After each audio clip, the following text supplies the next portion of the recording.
Well, some breaking news out of Washington this afternoon as the director for the Centers for Disease Control, the CDC, announces a complete overhaul of the agency, admitting it must do better after the botched response to the COVID-19 pandemic. Will Dr. Fauci be downsized or possibly pushed into retirement? Joining us now to discuss, Florida Congresswoman and member of the Homeland Security Committee, Representative Cammack.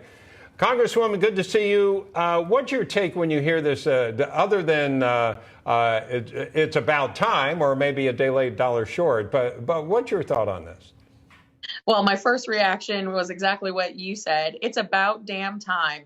I mean, we can go through the litany of failures that have been the tip of the spear on, but I think this is a long time coming.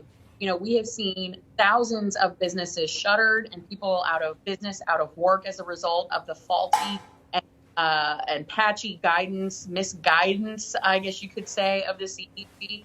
Not to mention the lives that have been lost and the ridiculousness of the disruptions from the CDC, not just on COVID, but on so many things, including now monkeypox.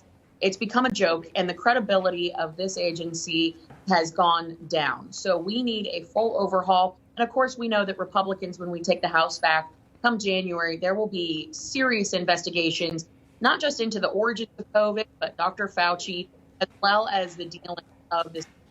So it's a long road ahead in this overhaul. Congressman, we also want to get your reaction to this. President Biden's COVID czar, Ashish Jha, now admitting what they thought was protecting us was essentially wrong. Take a listen.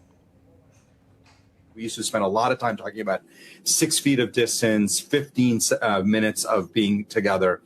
We realized that's actually not the right way to think about this.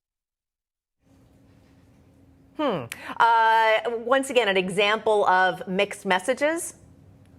Yeah, I don't think anyone's surprised by the fact that the CDC is coming out now, readjusting their guidance.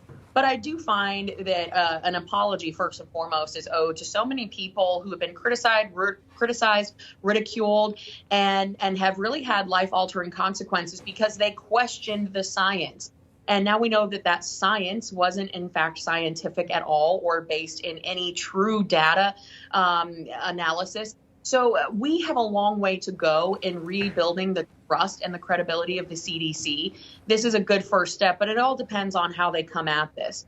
If they want to play politics with people's lives, as we've seen them do in the past, then they're going to have the same result. We all know that the definition of insanity is doing the same thing multiple times the same way and expecting a different result. So we'll see how this plays out. But keep in mind, the CDC is at the beck and call of the Biden regime. And the Biden regime is not about the science. It's about the political agenda and outcome more than anything. Yeah, some of the people would say insanity was saying you needed a mask, then you didn't need a mask, then you did need a mask,